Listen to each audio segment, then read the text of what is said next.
Basi karibu katika mahubiri ya ibada ya leo. Kichwa cha somo la leo kinasema vizuizi vya kuingia katika ufalme wa mbinguni. Vizuizi vya wokovu. Jina jingine unaweza kusema. Mambo yanayofanya kwa nini watu wanaookolewa wawe wachache. Mambo yanayofanya kwa nini ni watu wachache watakaofika katika ufalme wa mbinguni.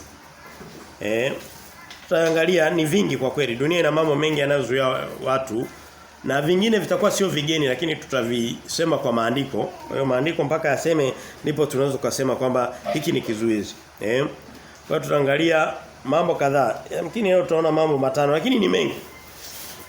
Ni mambo matano tutaona matano tu yanayowazuia watu wasimuone Mungu. Na ni wengi. Hem tuanze katika kitabu cha Luka mlango ule wa 13 kama utangulizi tu.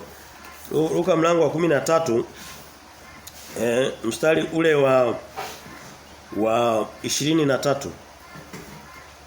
Anasema mtu mmoja akamuuliza, "Je, Bwana, watu wanaookolewa ni wachache?" Yesu akamwambia, "Jitahidini kuingia katika mlango ule mwembamba, kwa maana nawaambia ya kwamba wengi watataka kuingia wasiweze." Kwa hiyo wengi hawataweza. Sasa tuko tunatafuta kitu kitakachofanya wengi wanataka lakini hawataweza. Sasa ni vizuri nadhani ni somo zito hili au mnalionaje? Ni somo la msingi au sio la msingi? Ni la msingi. Yamkini anaweza kawa ni ndugu yako, anaweza kawa ni baba yako, anaweza kawa ni mtu yote yule ambaye yuko tu duniani na haki ya kuingia katika ufalme wa mbinguni. Kwa sababu huu mlango wa kwenda mbinguni kinyume cha ule mlango hatuwezi kuwa tunaanza ibada watu wanatoka immediate. Kinyume cha ule mlango ni kwenda katika jehanamu ya moto. Kwa hiyo ni mlango mzuri lakini kinyume cha ule mlango ni tatizo. Kwa hiyo Yesu anatoka kusema yeye mwenyewe anasema ni wengi watakaotaka kuingia washindwe. Na twende katika kitabu cha Warumi mlango ule wa 9 mstari wa 27. Warumi 9:27 Biblia inasema Warumi 9:27 Biblia anasema Isaya naye atoa sauti yake juu ya Israeli na kusema, hesabu ya Waisraeli ijapokuwa ni kama mchanga wa bahari. Kwa sababu hii ni namba kubwa hii. Ni mabaki yao tu watakaookolewa. Mabaki ni masalia. Kwa hiyo unaona kwamba kwenye kuokolewa wanaokoka wachache. Kwenye kwenda mbinguni wanaenda wachache. Je, waliokuwa wanastahili wanaobaki bila kuingia ni wangapi? Ni wengi. Je, wanabaki hivi? Hapana, walikuwa wanabidii. Kuna namna fulani walikuwa wanataka kuingia kwa sababu wengi walitaka lakini hawakufanikiwa. Sasa nikalinganisha na zamani watoto walikuwa wanamaliza darasa la 7 kuingia sekondari. Walikuwa wachache. Wengi walikuwa wanafanya bidii lakini nafasi zilikuwa chache. Sasa hivi mambo yamebadilika. Hata sijui kusoma na kuandika huwa anaenda tu. Wanasema wanaenda kule kwenda kukua tu, kuongeza umri. Lakini sisemi hilo, nasema jingine. Kwa hiyo tunaona kwamba watu wanaookolewa kwa kweli ni wachache kwa sababu aliyesema ni Kristo na anayesema ni neno la Mungu. Sasa tutaangalia sababu zinazoweza kusababisha watu wajaribu alafu washindwe. Wanajaribu kulingana na neno la Mungu. Turudie pale kwenye Luka 13. Anasema wengi watajitahidi, watajaribu lakini hawataweza. Leo hii ukiamka siku kwa mfano za Jumapili ukaangalia mabarabarani kwenye makanisa utakuta watu walioenda makanisani ni wengi kuliko wasioenda. Ni wengi kabisa. Na ukitafuta watu wanaolitamka neno la Mungu hata ukitafuta tu idadi ya Wakristo ni kubwa mno lakini sio inaenda mbinguni. Sasa si vibaya Kwa sababu kama Yesu anasema kwamba wanaoenda ni wachache, alafu tukaona wanaojaribu ni wengi, ni vizuri tufanye bidii kusudi tuwe katika wale wachache. Nadhani sio somo baya kwa kweli. Mtu ambaye ni makini anataka kwa kweli kujua habari za Mungu, somo kama hili lazima alipe kipaumbele. Na nikiri pia kwamba hii somo niliandaa zamani nilikuwa nalichelewesha. Kwa sababu niliona kama baadhi ya watu inaweza kawasumbua. Lakini hatimaye lazima tufike sehemu tuseme. Hili nilikuwa nimeandaa mwezi wa 3. Sikulihubiri mpaka leo. Kwa hiyo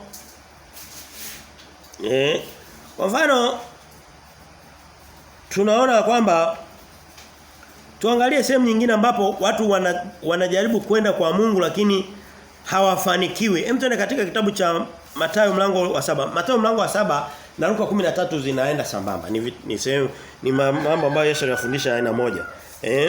Yamkini hakuwa anafundisha kwenye tukio moja lakini alifundisha kitu kimoja sehemu tofauti tofauti. Mathayo 7:20 na 22 anasema hivi, siku ile mtu si kila mtu aniambiaye Bwana Bwana atakayeingia katika ufalme wa mbinguni. Kwa hiyo tunaona kwamba tayari kwanza kuna kundi limetengwa hapa. Kuna watu wanajaribu kusema Bwana Bwana. Unasikia akijikwaa kidogo anasema Yesu. Huyo mtu yupo. Na ana jina la Kikristo. Anasema Bwana, anatamka Bwana sana. Bali ni yeye afanyaye mapenzi ya Baba yangu aliye mbinguni. Huyo mtu sio anayesema Bwana, si anayesema Mungu, si anayesema malaika na kuita vitu vingi, anasema hapana, ni mtu mwingine tofauti. Sasa mapenzi ya Mungu kwenye Biblia sio somo, ni somo la kujitegemea, ni sio somo la sasa hivi. Lakini naomba tu tuguse sehemu moja, tuone sehemu moja ya mapenzi ya Mungu ni nini kwa mfano. Sehemu moja tu ya mapenzi ya Mungu ni nini? Hebu kwa mfano tuangalie katika Petro wa pili mlango wa 3 pale. Petro wa pili mlango wa 3 anasema kwa mfano mapenzi ya Mungu. Watu wanaofanya mapenzi ya Mungu. Kwa hiyo sio kusema Bwana, Bwana sijui kusali sana, anasema nani? Tutawaona. Anasema ni kutenda mapenzi ya Mungu ndiko kunaweza kukufanya ukaingia mbinguni. Sasa kwa mfano ukisoma katika Petro wa pili mlango wa 3 anasema hivi. Petro wa pili 3 mfano tu ni sehemu nyingi lakini ni sehemu moja ya mapenzi ya Mungu mojawapo. Petro wa pili 3 kwa mfano anasema mstari ule wa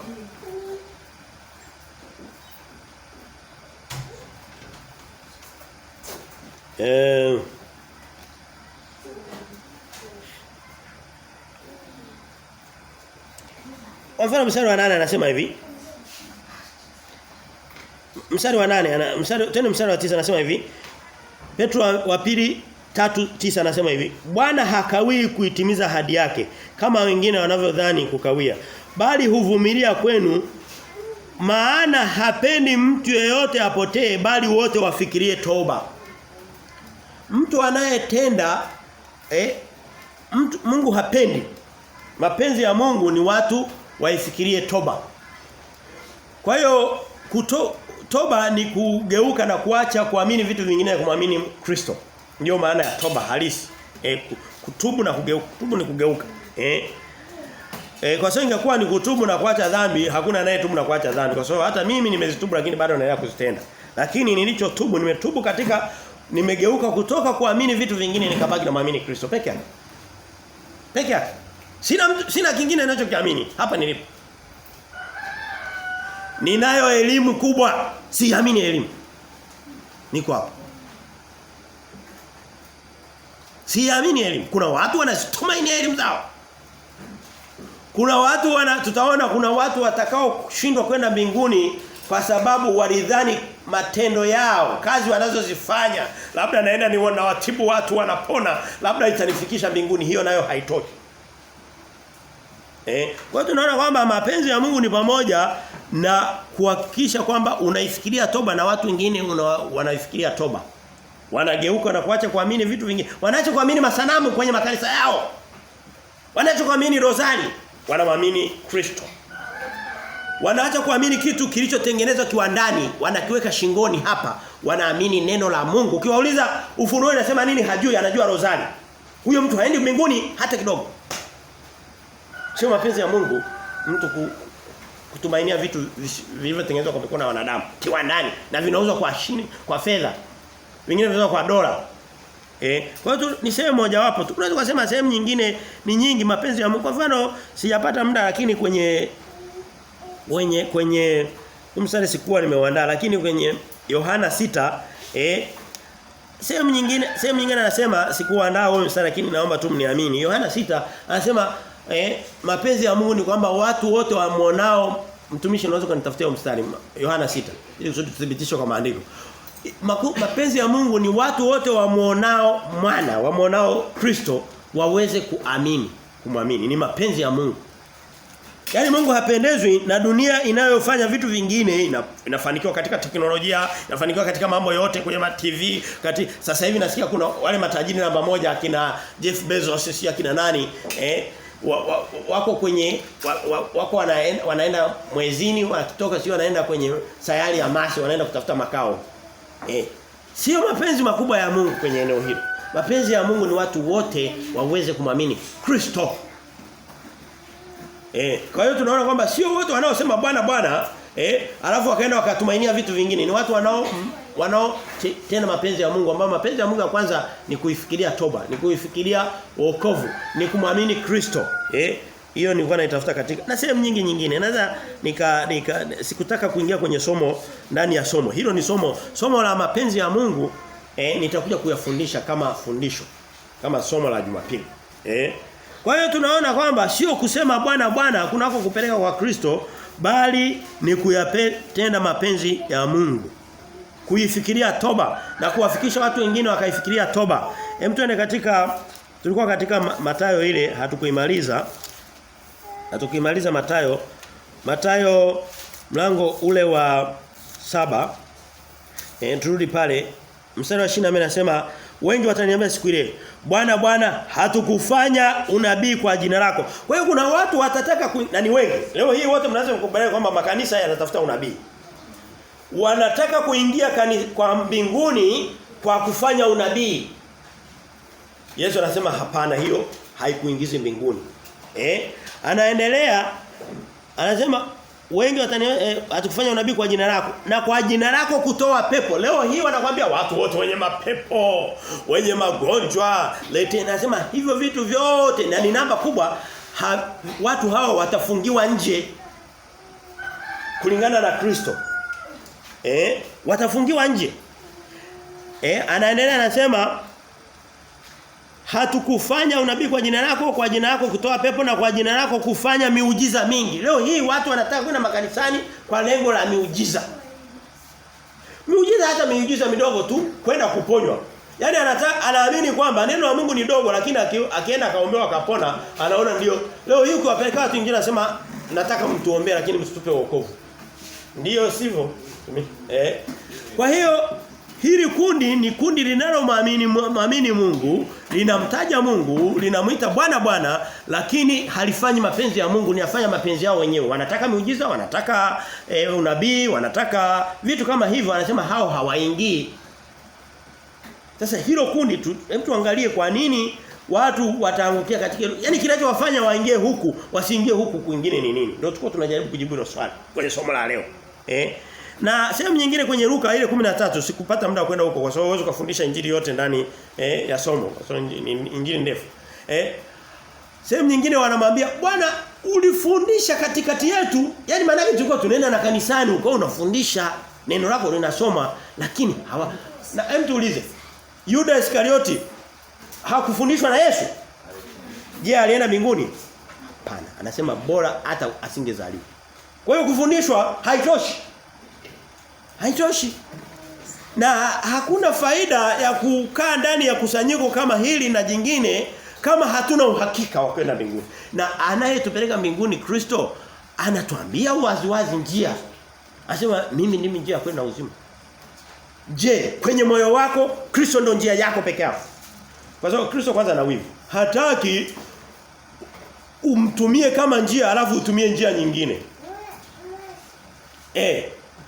Kuna watu wengine anataka kuchanganya ka Ukristo kake na vijianasa vyake na vikazi vyake na viji elimu vyake na viji mavazi vyake na viji uzuri vyake na viji vyake vyote vingine vyote pamoja kwenye kapu moja alafu aende navyo mbinguni. Kristo anasema hao hawaendi. Anasema mimi ndimi njia kweli na uzima, sitaki kingine pembeni. Kwa hiyo mtu angalie tuende katika tulikuwa kwenye Mathayo 7, Mathayo 8 anasema hivi. Mathayo 8 anasema hivi, mstari wa 11. Anasema hivi. Nami nawaambieni ya kwamba wengi watakuja kutoka mashariki na magharibi nao wataketi pamoja na Ibrahimu na Isaka na Yakobo katika ufalme wa mbinguni. Bali wana wa ufalme watatupwa katika giza la nje ndiko kutakako kuwa kilio na kusaga. Haya maneno ya Kristo. Kosa la mhubiri kama mimi ni kuyasoma. Inawezekana wewe ulioko hapa unayakubali, lakini kwa ujumla wa dunia, masikio ya dunia na Wakristo walio wengi wa dunia mistari kama hii hawaitaki. Kristo anasema hivi, kuna watu watatoka mbali, watoke mashariki na magharibi, wataingia katika ufalme, lakini wana wa ufalme ni nani? Ni mtu ambaye anaitwa ni Mkristo. Anaitwa jina la Kristo, lakini anajikuta haingii, watu wa mbali wanaingia. Sasa naomba pia tukitoka hapa tusitoke na tashwifu. Tukawa hivi kweli namna ya kuingia ninaijua kweli au siijui? Hapana. Huwezi ukatoka bila kujua. Lazima ujue. Haya mambo tutakao kusema 5 na bado hatujaanza. Itakuwa ni kama kukamilisha tu, lakini hoja ni moja. Mtu anaingia katika mbingu anapolisikia neno, anapoliamini katika moyo wake, anapokiri na kutamka kwa kinywa chake. Huyo mtu sio mtu alienda kutafuta miujiza, sio mtu alienda kufufua wafu, kufanya unabii. Huyo mtu sio anayetamka Bwana mdomoni, hapana. Kristo amenena kwenye moyo wake, ameamini moyoni kwamba anaokolewa kwa njia ya Kristo, wala si kwa matendo yoyote. Alafu anakiri na kutamka kwa kinywa. Huyo hakuna sehemu kwenye Biblia ambayo inatoa mashaka tashwishi kwamba haokolewi. Ila mtu anayetafuta miujiza tashwishi ipo. Wasiwasi. Hati ipo. Uwezekano wa kutokwenda ni mkubwa. Kutafuta kuingia, kupo. Hakuna sehemu yote anasema kwamba mtaniletea sadaka zenu, ikiwezekana mshahara wenu wote wa mwezi wa kwanza, halafu mtaingia. Huko nako hajasema. Kwa hiyo njia ya kuingia ni moja tu. Ni kusikia neno, kuliamini moyoni, ukishaamini unakiri kwa kinywa. Yohana 5:24 ikisoma sambamba na Warumi 10:9 na 10. Wazi na sehemu nyingine. Sasa tuje tukaangalie kwa nini hii namba kubwa sana inaamlilia, inasema Bwana, inasema umehubiri na nini, lakini bado hawaingii. Kwa nini? Je, Mungu ni dhalimu kiasi kwamba anawatupilia mbali watu waliokuwa wanamtafuta? Kristo anasema hapana. Hem, twende. Hoja ya kwanza kabisa inayofanya watu washindwe kuingia, wengi washindwe kuingia, vizuizi vya kuingia mbinguni, kitu cha kwanza ni kujichagulia namna ya kuingia mbinguni. Mungu mbingu na mlango mmoja. Ukisoma sehemu nyingi anasema liko mlango mmoja ni Kristo. Mtu anayekuingiza akikupa utaratibu wa kuingia, ukitaka kuingia, ingia kulingana na anayekufungulia. Ukitaka kuingia kwa utaratibu wako, Biblia inasema hutaweza. Sasa wanadamu walio wengi na hasa Wakristo wamejichagulia namna yao ya kuingia mbinguni, muda wanaotaka, njia wanazotaka na nini. Mungu anasema hiyo njia haitakuingiza. Kosa la kwanza ni watu kwenda katika mikusanyiko ya kiibada wakajipangia utaratibu wao, wanasema tunaenda namna hii mbinguni. Kwa mfano kuna wengine wanasema tutaingia kwa sadaka zetu. Mungu anasema hiyo mmejipangia, mimi siipokei.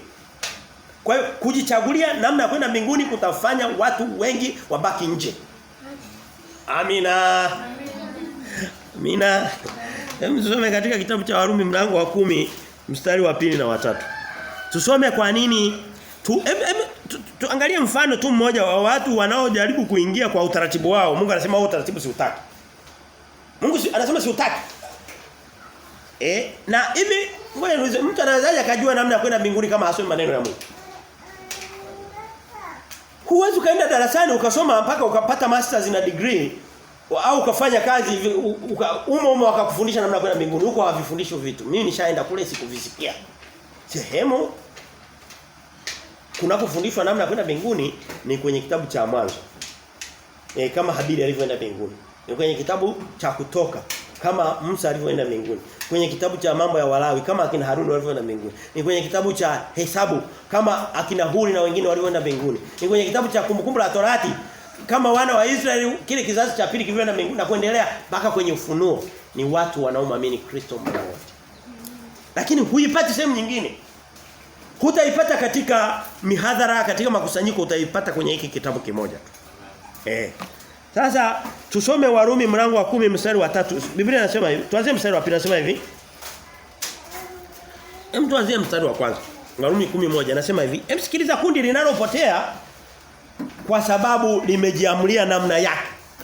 Linafanya kazi ya Mungu ndio, lakini limejipangia mimi nafanya hivi. Mungu anasema hivyo sivyo nilivyokuambia, kwa hiyo unapotea. Biblia inasema katika mlango wa 10 mstari wa kwanza Warumi anasema ndugu zangu nitakayo sana moyoni mwangu na sala yangu situmii neno dua.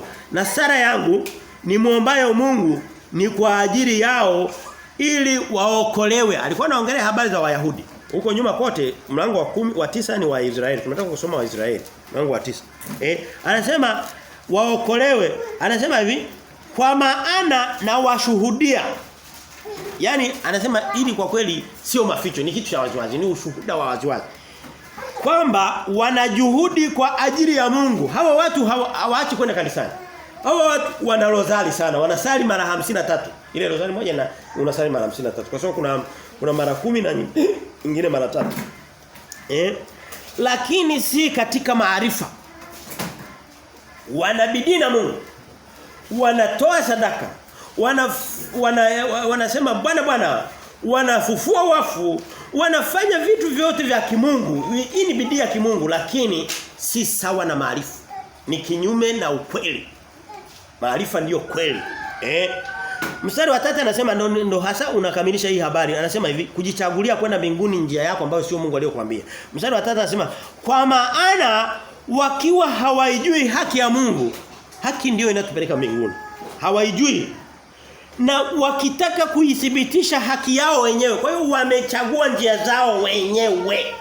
Na hawa ni watu wanaomtumikia Mungu, wanabidii na Mungu, wana shuhuda za Mungu. Kwa maana wakiwa hawajui haki ya Mungu na wakitaka kuithibitisha haki yao wenyewe hawakujitia chini ya haki ya Mungu.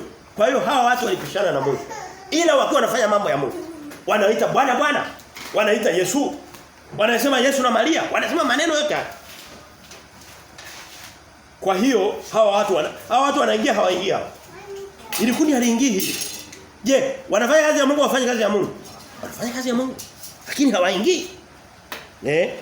Twende Warumi hiyo 9. Mstari wa 30 na 31 anasema hivi.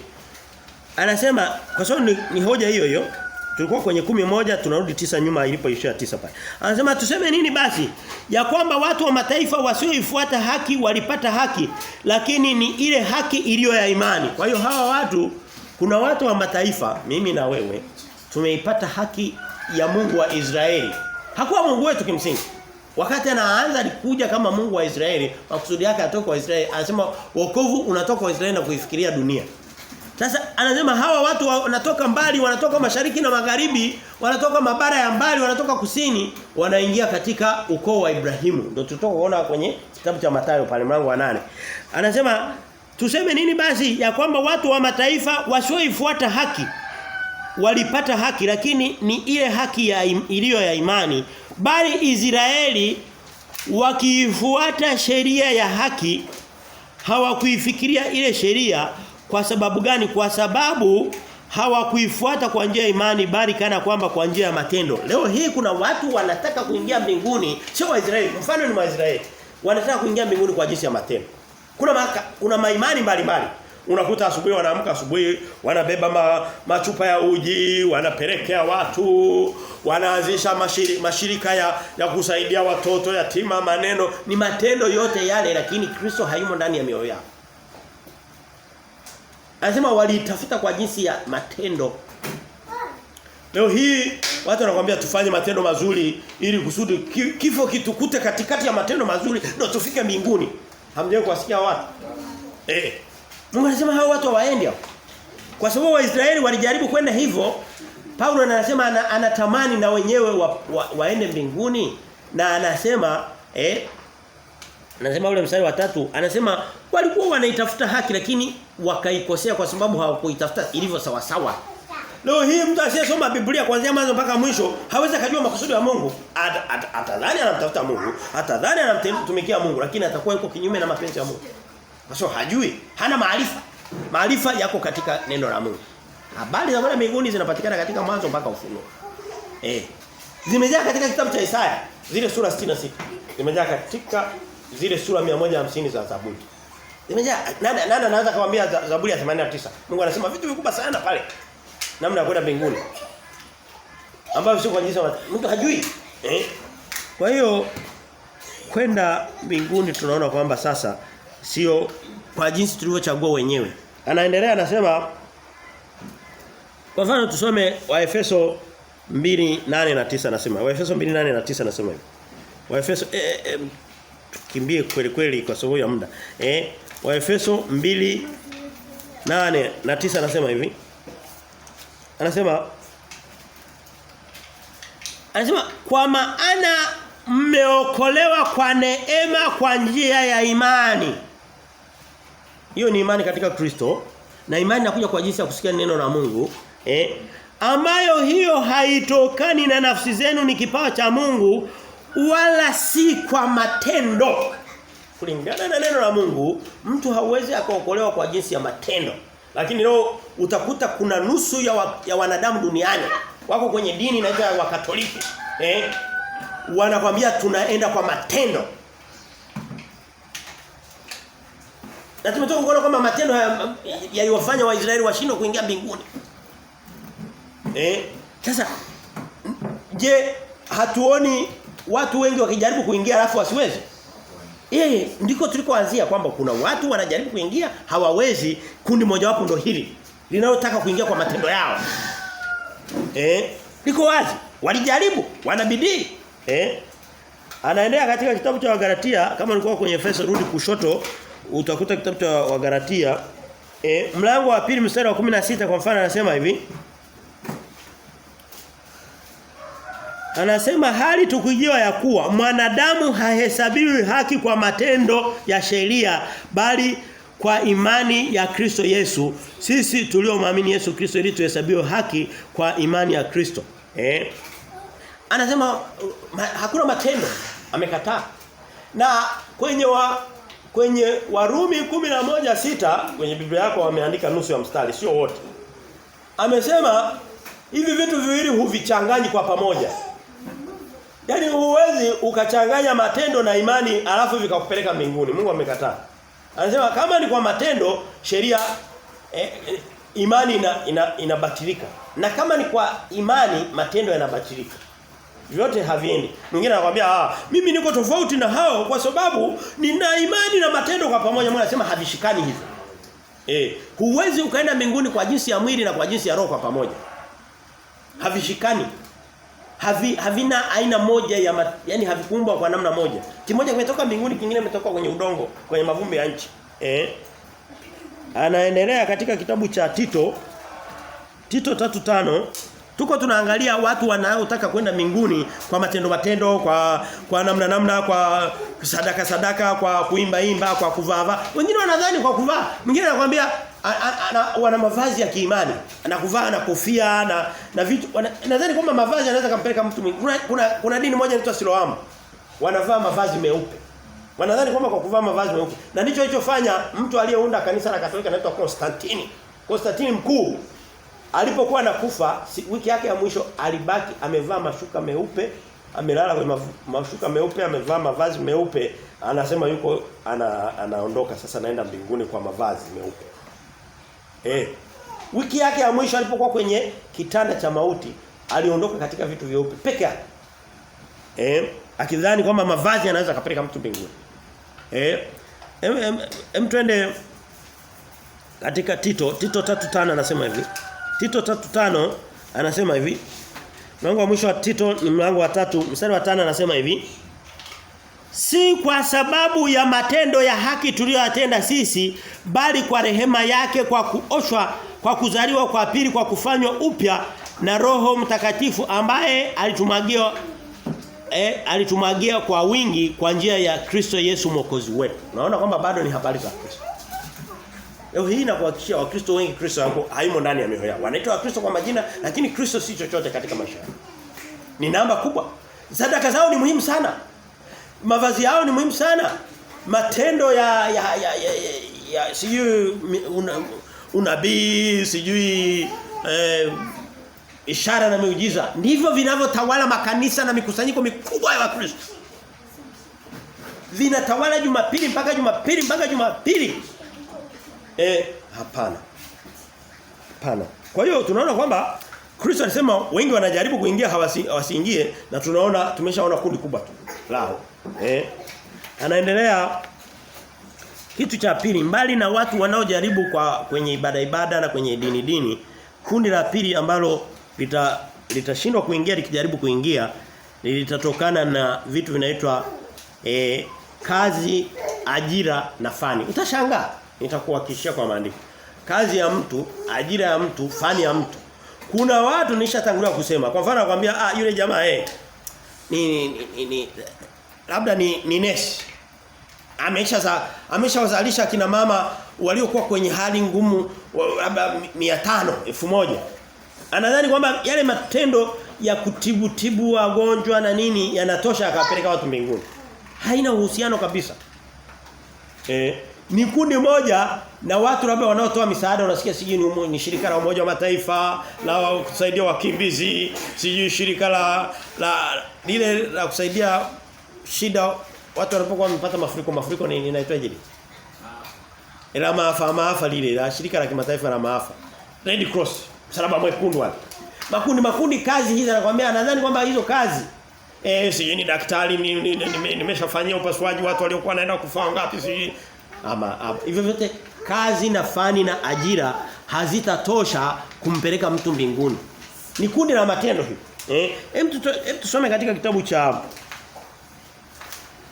twende katika Luka 14. Tuangalie kazi za mtu zitakazomzuia mtu kwenda mbinguni.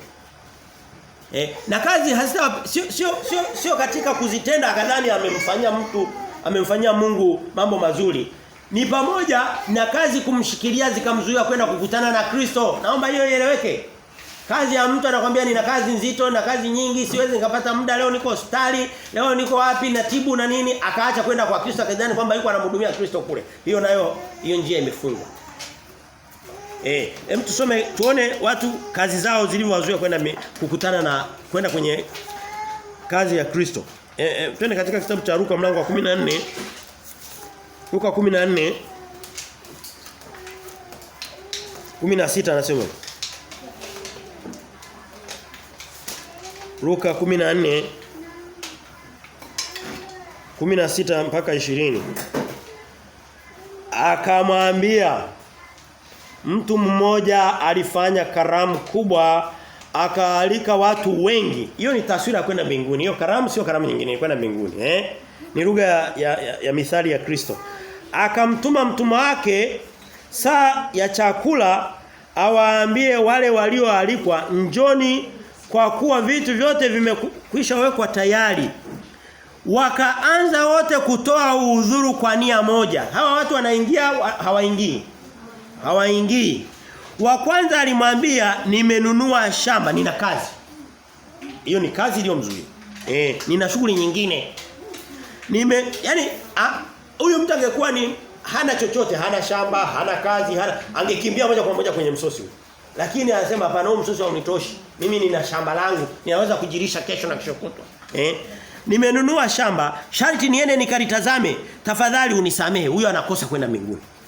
Mwingine akasema, nimenunua ng'ombe jozi 5, ninakwenda kuwajaribu, tafadhali unisamehe. Mwingine akasema, nimeoa mke na kwa sababu hiyo siwezi kuja. Yamkini inawezekana na kuoa kwa zuia watu kwenda mbinguni. Sijui. Nimeiona huko.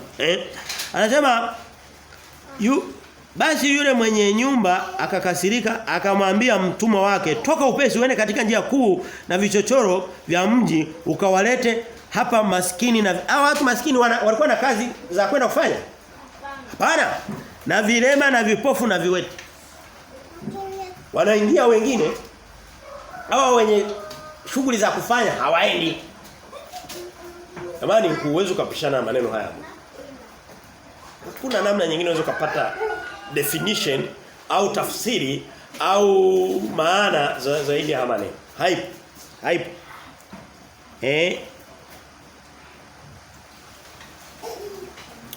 Hebu tuangalie watu, hebu tuende katika Mathayo, tulishakuepo leo. Twende katika Mathayo 4:18. Huu mstari tulisoma leo turudie. Mathayo 4:18 anasema hivi. Naye alipokuwa akitembea kando ya bahari ya Galilaya, aliona ndugu wawili, Simoni aitwa Petro na Andrea nduguye, wakitupa jarife baharini, kwa maana walikuwa wavuvi. Akawaambia, nifuateni nami nitawafanya kuwa wavuvi wa watu. Biblia inamalizia inasema wakatupa nyavu zao wakaondoka. Hawa watu walikuwa na kazi. Hawa waliotupa kazi wameupata wokovu au hawajaupata? Wale waliokataa kuitwa wakaendelea na kazi zao walikuwa na kazi muhimu kuliko. Tuko busy. Nina kikao serikalini, nina mkutano mkuu na kiongozi mkuu, nina nini. Hawa watu tunaona hawaingii. Hawa waliozitupa kazi zao ndio wanaoingia. Tusome tulikuwa kwenye Mathayo, twende kwenye Marko. Tunaona kwamba kazi hizi zinawashikilia watu, zinawazuia kuingia. Tuingie tusome katika Marko 1:18. Biblia inasema Marko 1:18. Marko 1 mstari wa 18. Marko anasema hivi: mara wakaziacha nyavu zao wakamfuata. Kiwa unamtafuta Kristo, uwe tayari ndani ya moyo wako kuichukua kazi yako ikawa nyuma, ikaanza ya Kristo. Mimi niko hapa nina ajira, niwaambie ukweli. Lakini kazi yangu sio ya kwanza kwenye fikra zangu. Na hapa nilipo nimeshajiandaa, ikitokea kwamba ikanizuia kumtafuta Kristo nitaiacha. Taziacha, nimfuate Kristo. Shajiandaa kabisa.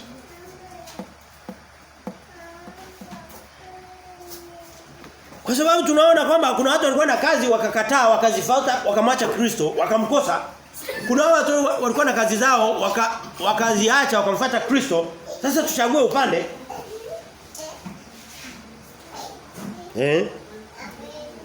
Mtuone katika kitabu cha Wafalme mlango wa 19, Wafalme wa kwanza 19. Watoto wanacheza sana, wacheze kidogo na yamkini wasicheze. Wafalme wa kwanza 19, Biblia inasema mstari ule wa 20. Wafalme wa kwanza 19 20 na 21.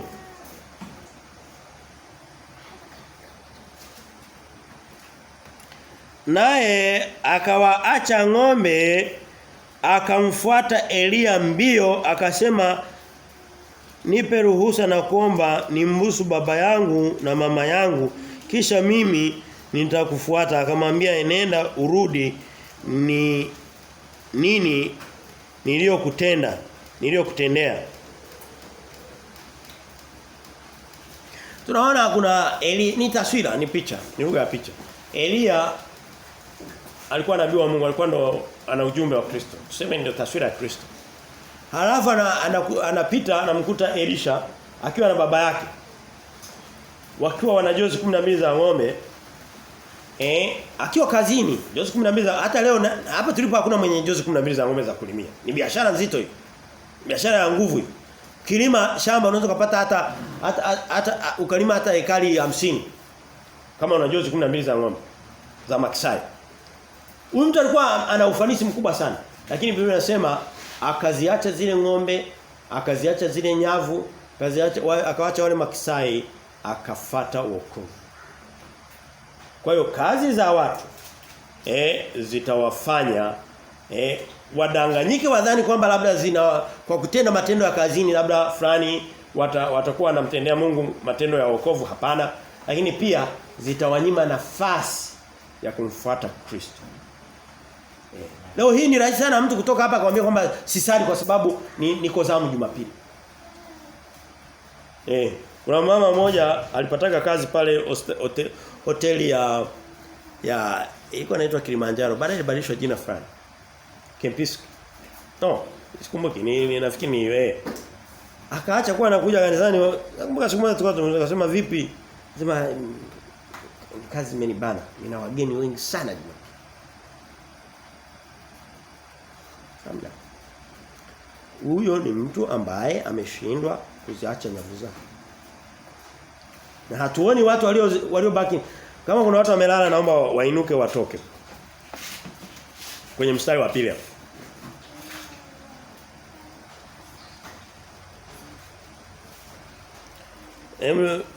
Tuendelee na kipengele cha kwanza tushakiona. Kipengele cha kwanza ni nini? Ni watu kujichagulia njia za kwenda mbinguni.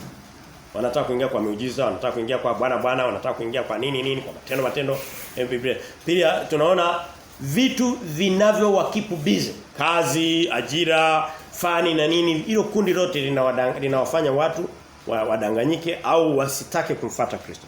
Kundi la tatu, na tunaona kwamba watu ambao walikuwa hawana hizo kazi, hawana nini, masikini, viwete, labda hana kazi, walienda kirahisi sana. Kundi la tatu ni kundi baya sana, ni tatizo la upumbavu. Yaani unakuwa mjinga tu. Na liko kwenye Biblia.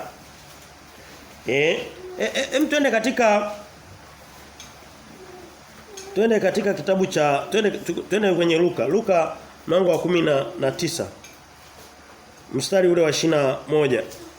Nabidi niende haraka, bado natamani nimalize haya maandiko, bado orodha ni ndefu na maandiko. Luka 19 Biblia inasema twende haraka. Luka 19 mstari wa 21. Jamani, naomba tujifunze mambo tuyaelewe. Uhitaji kuwa na somo jepesi kama hili la msingi kama hili ukatoka kama limekupita kushoto, hakuna faida sana. Na kuhakikishia huna utakachokuwa umefaida kwa kulikosa hili. Kwa kuwepo kimwili, usiwepo kiroho, usiwe na masikio, usiwe na moyo. Hufaidi chochote. Na kuhakikishia. Kimsingi unapata hasara. Luka 19 mstari wa 21 Biblia anasema kwa maana nilikuogopa kwa kuwa mtu mgumu, waondoa usichoweka, wavuna usichopanda, akamwambia nitakuhukumu kwa kinywa chako, mtuma mwovu wewe.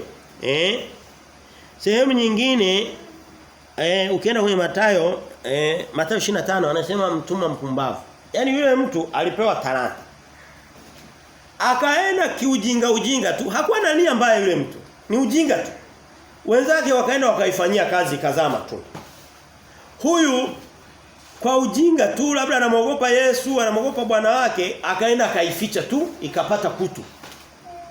Yule mtu hakuwa na nia mbaya kabisa, isipokuwa alikuwa mjinga.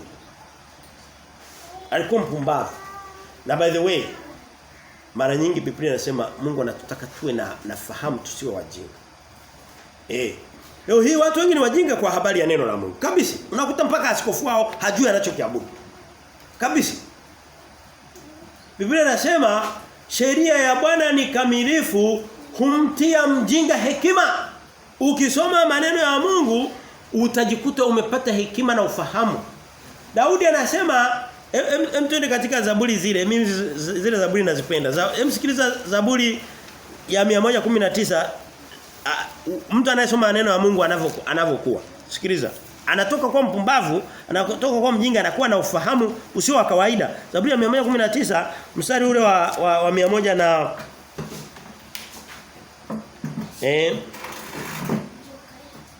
mstari wa 98 anasema hivi. Zaburi ya 119 mstari wa 98 anasema hivi. Maagizo ndio neno la Mungu. Hunitia hekima kuliko adui zangu, kwa maana ninazo siku zote. Kwa hiyo watu wanapokuwa wajinga ni kwa kukosa maagizo ya Mungu. Kwa kukosa hekima ya Mungu, kukosa neno la Mungu.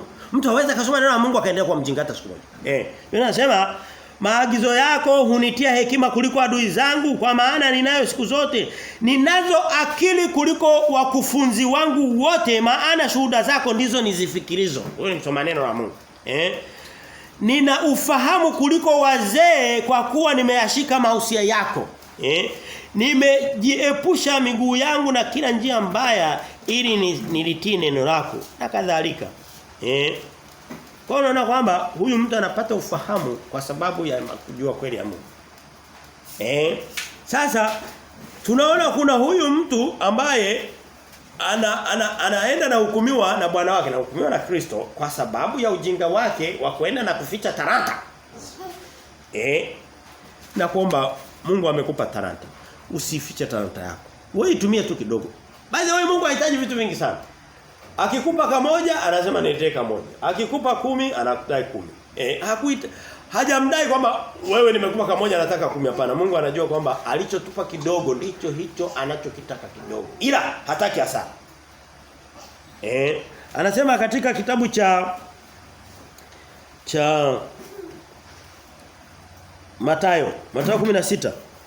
Tulikuwa kwenye tulikuwa tunaangalia hali fulani ya ujinga unaofanya watu wengi wanapotea kwa sababu ya ujinga wao kwa kweli. Ndio nasema watu wangu wanaangamia kwa kukosa nini? Maarifa. Ndio ule mstari wa Wakristo. Sikutaka kuweka humo ili kusudi waonyeshe kwamba unaweza kuhubiri Biblia bila kutumia mstari wao. Japo nao ni wa Mungu. Lakini ngoja niulete nao. Watu wataangamia kwa kukosa maarifa. Na uangamivu wa kwanza ni hukumu ya milele. Anasema katika kitabu cha Mathayo 16. Hebu soma pale. Mathayo 16 Biblia inasema wakati tunatafuta Mathayo 16 ngoja nikufafanulie kitu kimoja. Ukitaka Mungu asitulaumu. Sawa. Maneno ya Biblia asitulaumu. Jaa ndani ya Biblia uone hutalaumiwa na Mungu hata siku. Lakini jaribu kuipisha. Hata kama anahubiriwa mtu muovu na wewe utajikuta unaingizwa huko. Kabisa. Kwa sababu tu Biblia inasema we should shun away the appearance of all evils. Nisoma kwenye King James najaribu kutafsiri kwa Kiswahili. Anasema tujiepushe kukaa mbali kabisa na ufananio wa uovu. Yaani usijifana ukiona watu wa dunia hawamtaki Mungu usijifananishe nao ukafana nao. Yaani ukao kwa Kristo alafu kataa kujifananisha. Anasema waache kusudi nikiwasema wewe uwe salama. Amka asubuhi soma maneno ya Mungu kila siku. Uone kwamba maneno ya Mungu yatakudai chochote. Hata siku moja. Anasema katika kitabu cha Mathayo mlango wa 16 mstari ule wa 3 na 4 anasema hivi. Na asubuhi mwasema leo kutakuwa na dhoruba kwa maana mbingu ni nyekundu. Tena kumetanda. Enyi wanafiki mwajua kuutambua uso wa mbingu, lakini je, ishara za zamani hizi hamwezi kuzitambua? Kizazi kibaya cha zinaa chataka ishara wala hakitapewa ishara isipokuwa ishara ya Yona, akawaacha akaenda zake. Hiki ilikuwa ni kundi fulani. Yesu analolisema ili kundi mtu lifafanue tulielewe vizuri. Anawaambia hivi, nyie watu mna uwezo wa kusoma majira mkayatambua vizuri. Mvua za msimu huu zitachelewa, kweli zikachelewa. Mvua mwaka huu zimekuwa kidogo, kwa hiyo mavuno kweli. Anasema lakini mnakuwa wajinga kiasi kwamba mnaanza mkasoma vitu vyote, mkajua sayansi, mkawa maprofesa, mkajua kila kitu, lakini mnashindwa kujua mambo ya Mungu. Ndicho anachowaambia. Si ndio maana huyu mstari. Anasema vitu vingine mnavifahamu lakini mnashindwa kujua zamani hizi. Maana yake hilo ni aina fulani ya upumbavu, na unakuwa mpumbavu kwa yenyewe. Na Yeremia alisema haya mambo. Twende katika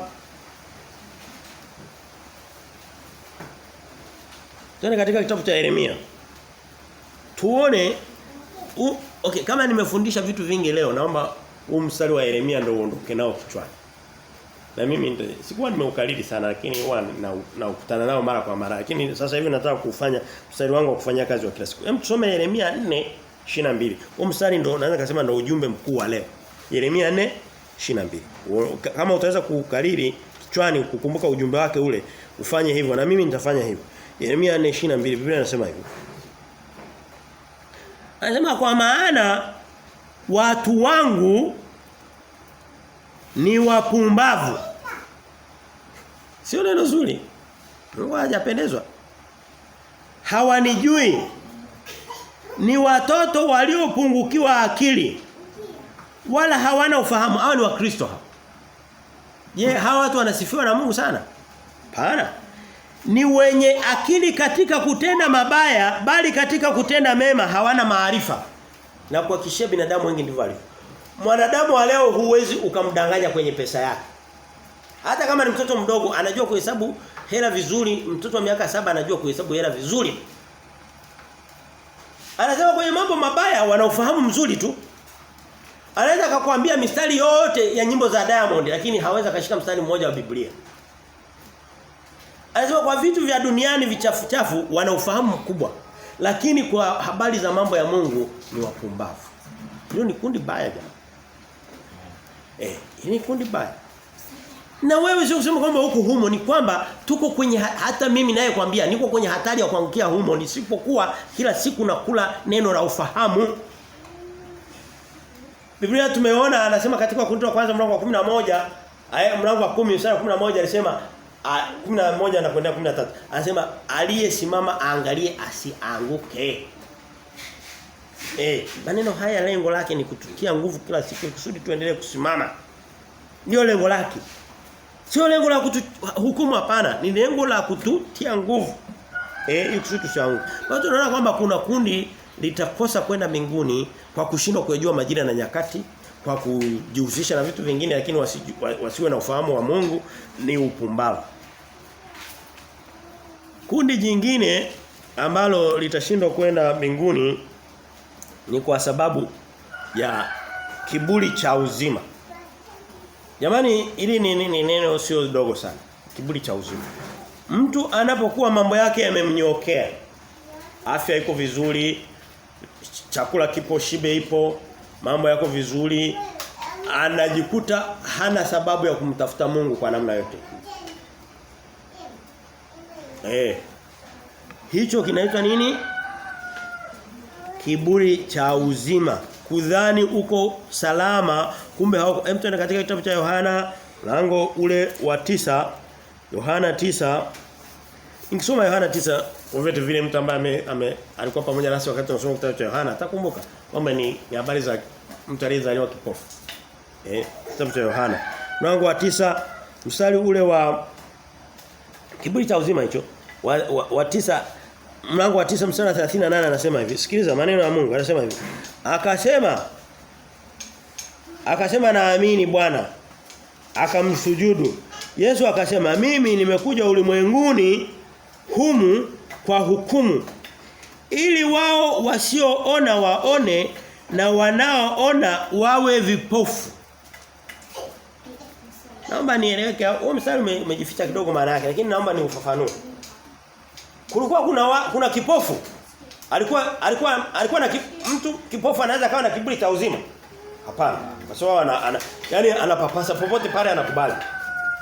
Huyu mtu anamwamini Kristo na upofu wake. Kristo anasema hivi, nimekuja sasa kuwapishanisha. Hawa wenye uzima, macho yao yanaona vizuri, wawe vipofu.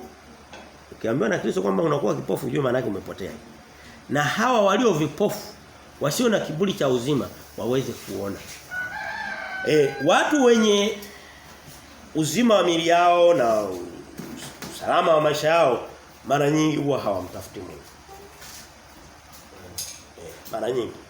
Kwa hiyo tunaona kwamba watu wenye macho yao mazima wanakuwa vipofu kwa sababu ya kiburi cha uzima wao wa macho yao na anafafanua. Unajua kwa nini anafafanua?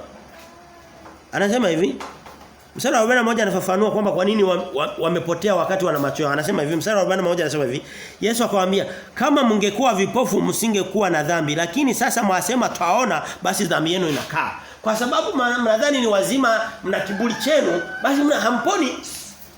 Kiburi cha uzima kitafanya watu wengi wapotee. Sasa unapoona Mungu amekupa uzima, amekupa ukamilifu wa mambo, tumia hiyo nafasi vizuri kumtumikia Mungu. Leo hii watu wanaojidhani, tuchukulie mfano wale wanaitwa mabinti. Mabinti wanaoitwa sio wazuri, siji mabizi na nini. Ule uzuri wao ndio unawatumia kuchafuka kuliko. Nasema uongo, nasema ukweli ndugu zangu, ni kweli tupu. Yule anadhani kwamba ndo mzuri sana. Siji ndo Miss Tanzania, anaweza kujipanga akachafuka kwa wanaume wote wanaoishi Dar es Salaam kutoa mimi. Na wewe mtumishi, na yule mwingine, na wengi tulioko hapa na kadhalika. Kwa hiyo unaona kwamba kule kudhani kwamba huko kule ambako unadhani uko vizuri ndio kunako kuharibu.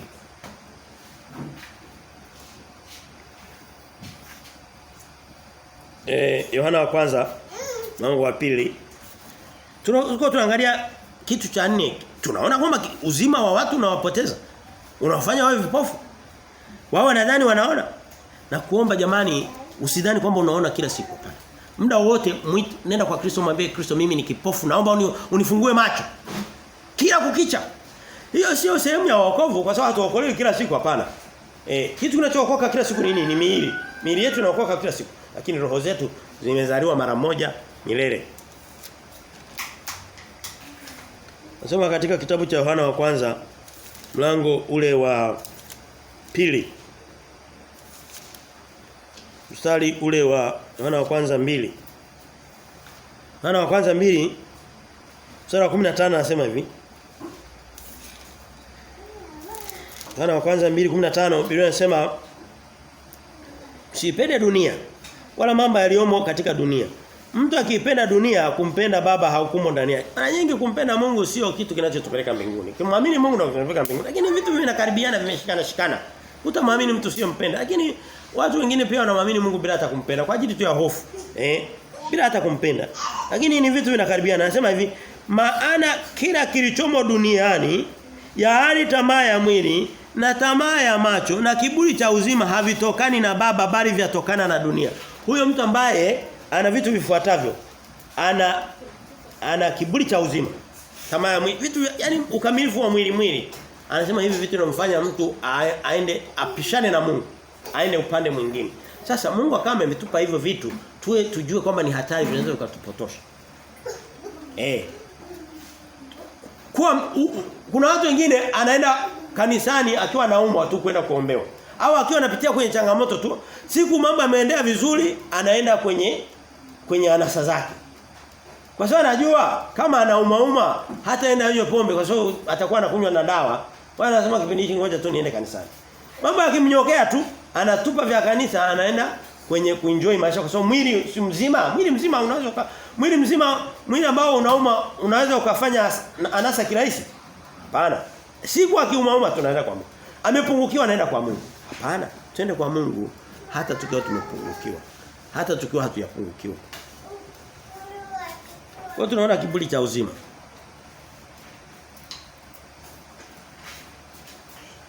Hebu tusome Mathayo 15. Mathayo 15 mstari ule wa 30. Msikiliza maneno mengine ya msingi sana. Maneno ya msingi. Mathayo 15:30 Biblia inasema, wakamwendea makutano mengi wakimletea viwete, vipofu, mabubu, vilema na wengine, wakawaweka miguuni pake akawaponya. Kristo alikuwa haponyi mtu juujuu, alikuwa anampenya roho yake.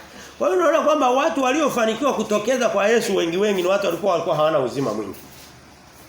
Viwete, vipofu, watu wa namna hiyo wote, maskini, watu wengi tu waliokataliwa katika jamii wanajikuta wanaenda kwa Kristo.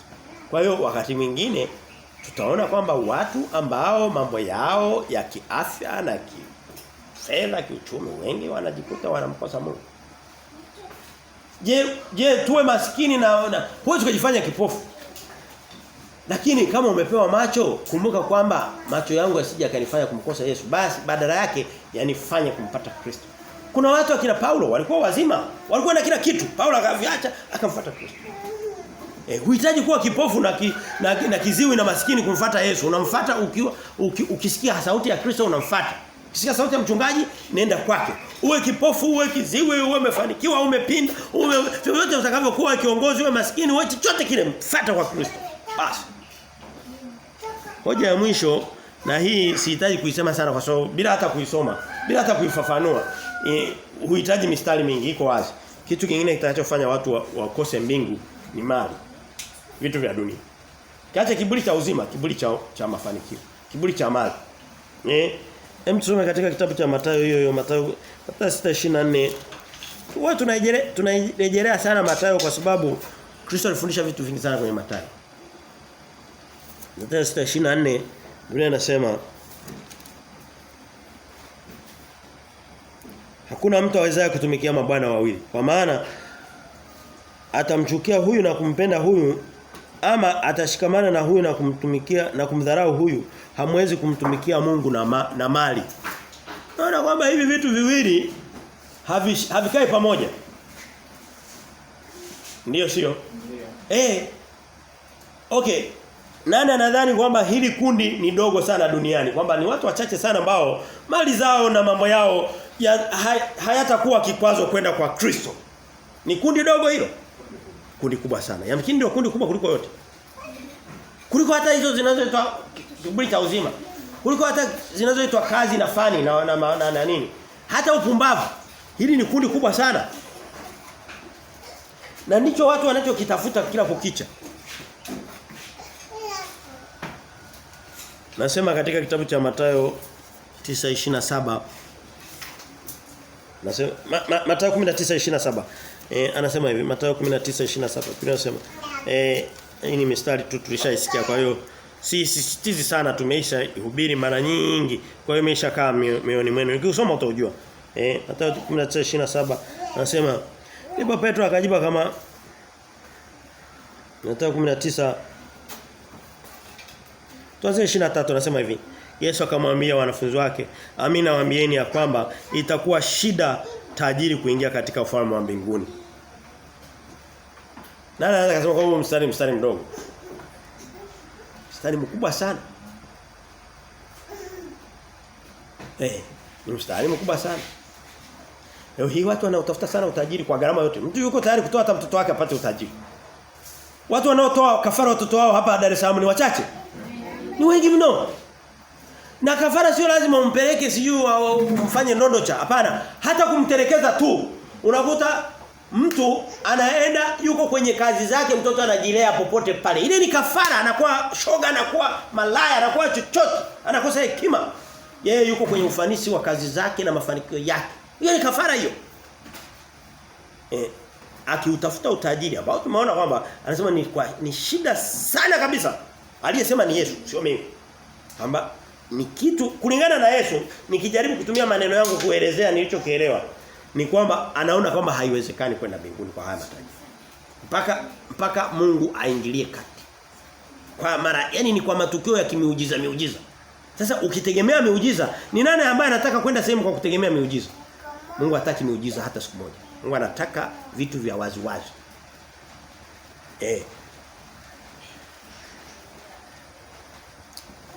Luka 12 unaweza kusema mbona mistari haishi ni mingi, kwa hiyo siwezi nikaiacha. Luka 12:16 Biblia inasema Luka 12:16 Biblia inasema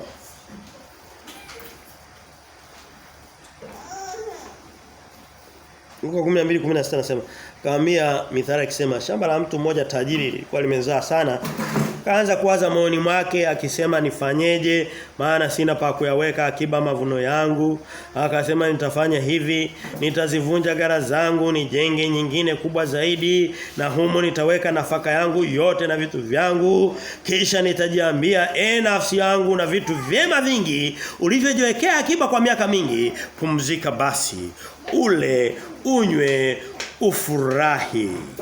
Lakini Mungu akamwambia mpumbavu wewe, Hii dhambi inaingia upumbavu. Lile kosa la upumbavu limeingia pia. Lakini hili ni jingine. Usiku huu wa leo wanataka roho yako na vitu ulivyojiwekea tayari vitakuwa vya nani? Ndivyo alivyo mtu ajiwekeae nafsi yake akiba asijitajirishe kwa Mungu. Huyo mtu alikosa mbingu. Kitu kilichomsumbua ni vitu vyake. Hivyo tunavyovitafuta. Hivyo ambavyo watu wanakimbia makanisa wanaenda kutafuta miujiza huko. Hivyo ndivyo ambavyo vinawapoteza. Kwa hiyo tumejifunza mambo, tunaomba tuyafanyie kazi. Na tunaenda kujifunza zaidi. Mungu atubariki na kushukuru kwa ajili ya neno hili. Kwamba Yesu Kristo neno hili badala ya kutukatisha tamaa likatujenge. Likatuite tukaribie zaidi mfano.